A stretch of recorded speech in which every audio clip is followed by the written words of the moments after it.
이코노미톡 시작을 하겠습니다. 오늘은 미국 시장, 그리고 미국 시장 외 시장, 그리고 우리나라 시장의 연결고리를 찾아드리려고 합니다. 제 옆에 장재철 피나클 경제연구소 대표 나와 계십니다. 대표님 어서 오세요. 안녕하세요. 네. 자, 트럼프 대통령 취임 이후 미국 증시는 좀 실망감에 젖어 있는 듯합니다. 올해 들어서 더 그러한 흐름들이 나타나고 있는 상황인데 미국은 떨어진 반면 오히려 중국과 유럽은 오르는 흐름들이 나타나는데 근본적인 차이는 어디 있다고 보시는지 대표님의 분석을 좀 듣고 싶었습니다. 예, 뭐 지금 이 질문 자체는 시장에 상당히 큰 관심이었고 또 많은 설명이 있었던 것 같습니다. 그래서 제가 다시 요약해서 말씀드리면 그동안 미국 증시를 이끌었던 미국 예외주의, 익셉셔널리즘이 이제 후퇴하는 거죠. 그리고 여기에는 가장 큰 그 이유가 트럼프의 관세에 대한 불확실성, 그리고 연준이 금리 인하를 서두르지 않겠다는 그런 코멘트를 한 점, 그리고 구체적으로 2월 달부터 나타난 미국 지표들의 어떤 부진이 있다고 그 배경이라고 볼 수 있을 것 같습니다. 예를 들면 실제 소매 판매 같은 경우에는 1월 달에 마이너스 0.9%, 즉 전월 대비 0.9% 줄은 거로 나왔는데 어제 나온 지표를 보면 1.2% 줄은 거로 나왔어요. 더 나빠졌고 2월 달에는 0.2% 증가했는데 시장 예상치를 하회했습니다. 그래서 이러한 것들이 좀 어떻게 보면 시장의 불안 요인을 좀 키웠고, 두 번째로는 유럽과 중국 쪽에서의 경기 부양책이 본격화되고 있다는 거죠. 그래서 오르는 흐름들이 있었군요. 네네네. 그래서 보면 중국 같은 경우에는 올해 재정 적자를 GDP의 3%에서 4%까지 올린다고 그랬는데요. 약 한 이게 1조 6천억 위안 정도 됩니다. GDP 대비 1%, 1.2% 정도 되고, 유럽에서도 트럼프 관련된 뭐 방위비라든지 여러 가지 불확실, 관세 이런 요인들로 인해서 유럽이 이제 재무장한다고 해서 유럽 연합 전체로 8천억 유로. 이게 보면 GDP의 약 한 4.5%, 거의 5% 정도 됩니다. 10년 동안. 그러니까 보면은 뭐 매년 0.5% 이상씩 이제 더 지출이 늘어나는 거고, 그동안 재정을 굉장히 긴축적으로 운영했던 독일이 10년 동안 5천억 유로를 10년 동안 5천억 유로를 쓴다고 그랬습니다. 그러니까 여기에는 인프라 펀드인데 이게 GDP의 약 한 11% 돼요. 그러니까 10년으로 나눈다 그러면 1, 2%씩 늘어나는 거죠. 그래서 이러한 중국과 유럽 쪽에서의 재정 지출에 의한 경제 성장의 어떤 추가적인 성장 모멘텀들이 시장에 반영이 되면서 미국 경기는 좀 슬로우다운, 둔화되고 있는 가운데서 유럽과 중국에서의 경기 부양에 의한 성장률의 업사이드, 즉 상향 가능성이 시장을 이렇게 좀 분할하는 게 아니냐, 이렇게 볼 수 있을 것 같습니다. 네. 일단 미국 같은 경우에는 관세 관련해서 불확실성이 여전한 상황이고 경제 지표도 좀 후퇴하는 흐름들이 나타나고 있고, 하지만 유럽과 중국은 정책 쪽에서 밀어주는 돈이 있다 보니까 그런 힘에 의해서 올라가는 그런 부분에서 보면은 시장에서 유동성 공급은 굉장히 중요한 요소이네요. 상당히 중요하죠. 시장은 사실은 전반적인 경제의 어떤 불확실성이 줄어드는 거, 그리고 정부나 중앙은행이 얼마나 경기 부양에 노력하느냐, 뭐 중앙은행이 금리를 낮추고 유동성을 더 푼다고 하면 우리 소위 얘기하잖아요. 유동성 랠리라고. 그런 것들이 중요하죠. 지금 미국 증시 조정에 의한 부분이 경제 지표, 그런 부분에 대한 뭐 후퇴라고 말씀드렸는데, 그 미국 경제 성장의 중요한 축은 또 소비 아니겠습니까? 그렇죠. 그런데 이제 문제는 소비 지출을 위협한다라는 평가들이 지속적으로 나오고 있는 듯합니다. 어떻게 보십니까?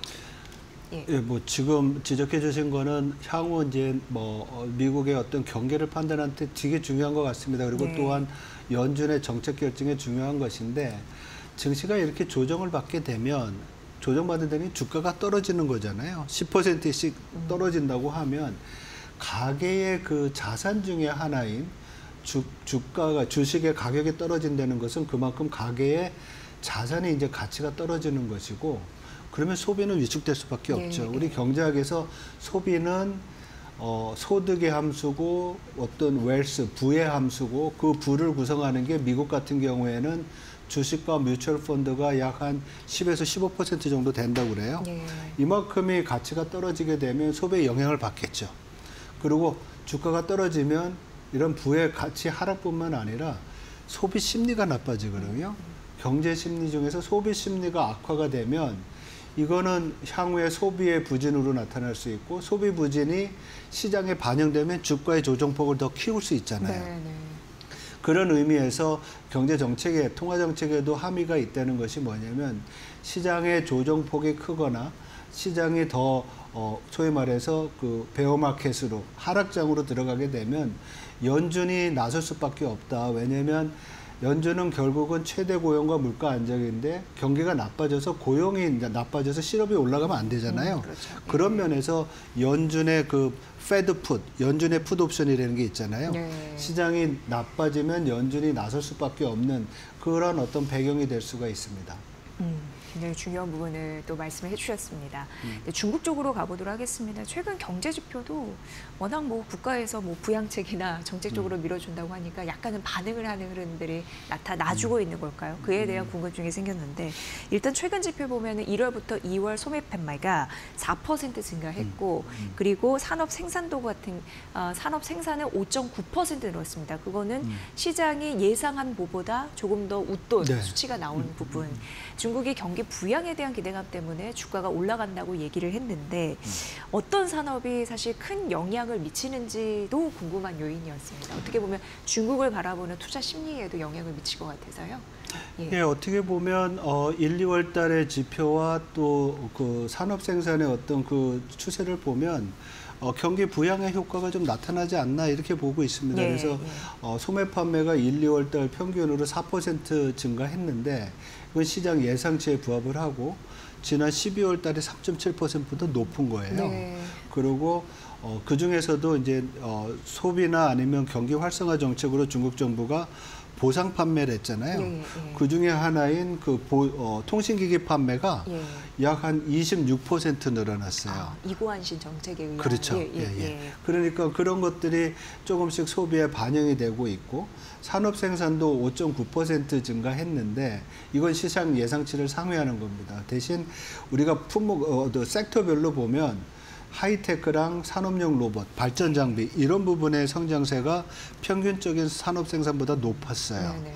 반면에 이제 정통적인 중공업들, 그래서 시멘트나 철강 생산은 좀 감소했지만 어떻게 보면 중국 정부가 이번에 전인대회에서 얘기했던 내수를 통한 경제 성장뿐만 아니라 AI 및 첨단 기술을 통한 또 생산성 증가에 의한 성장 또 동력을 확보하려는 노력들이 이러한 지수에 조금씩 반영이 되면서 시장의 기대를 좀 키우는 게 아닌가 이렇게 좀 볼 수 있고요. 예. 이런 부양책들을 본다고 하면 아무래도 소비 활성화가 필요하니까 소비재나 필수 소비재나 아니면 또 내수 부분에 있어서의 어떤 섹터들이 앞으로 좀 더 영향을 받을 수 있고요. 그 다음에 하이텍 소비재 생산과 뭐 디지털 솔루션, 뭐 그래서 알리바바나 또 뭐 화웨이 이런 쪽의 플랫폼 기업들까지 해서도 또 영향을 좀 긍정적인 영향을 받을 수 있을 거라고 예상이 듭니다. 네. 아직까지는 저희가 이제 전국 불안이 완전히 해소가 되지 않는 그런 불확실한 국면이 있기 때문에 이런 부분 보면 좀 부럽거든요. 네. 그러니까 내수 촉진도 촉진이지만 기술력에 대한 지원을 엄청 해주는데 AI 쪽으로도 엄청 심혈을 기울이고 있잖아요. 예, 그러니까 우리나라 AI 3강국 그 안에 좀 들어가야 되는데 예, 이런 부분에는 참 앞으로 많이 벌어지지 않을까 이런 우려감도 사실 있는 게 현실인 것 같습니다. 사실 그 뭐 트럼프 이기 시작하기 예, 전부터 바이든 예. 행정부도 그렇고 예. 산업 글로벌한 경제 정책이 과거에는 뭐 자유 아니면 시장에 맡겨두는 그래서 민간 부분이 알아서 하는 그런 정책이었다고 하면 그 다음부터 그때부터는 어떻게 보면 정부가 주도적으로 나서가지고 공급망 재편뿐만 아니라 산업을 지원하는 정책들을 많이 썼어요. 네네. 뭐 우리가 얘기하는 칩법이나 아니면 뭐 인플레이션 그 감축법 이거 전부 다 아주 큰 의미에서 산업 정책으로 볼 수가 있고요. 지금 우리 앵커께서 말씀하신 중국의 그 AI 관련된 투자들, 네. 뭐 AI 쪽에 200억 위안인가 이런 펀드를 만들고 이러한 것들도 다 산업 정책입니다. 그래서 우리나라도 구체적으로 좀 더 적극적으로 정부가 민간이랑 같이 협력을 해서 이러한 펀드라든지 기금이라든지 아니면 R&D 투자를 좀 늘리는 그런 능력을 해야 될 것이고요. 정부의 이런 부분에 있어서의 지원이 되게 필요한 그런 상황이라고 볼 수 있습니다. 네. 네.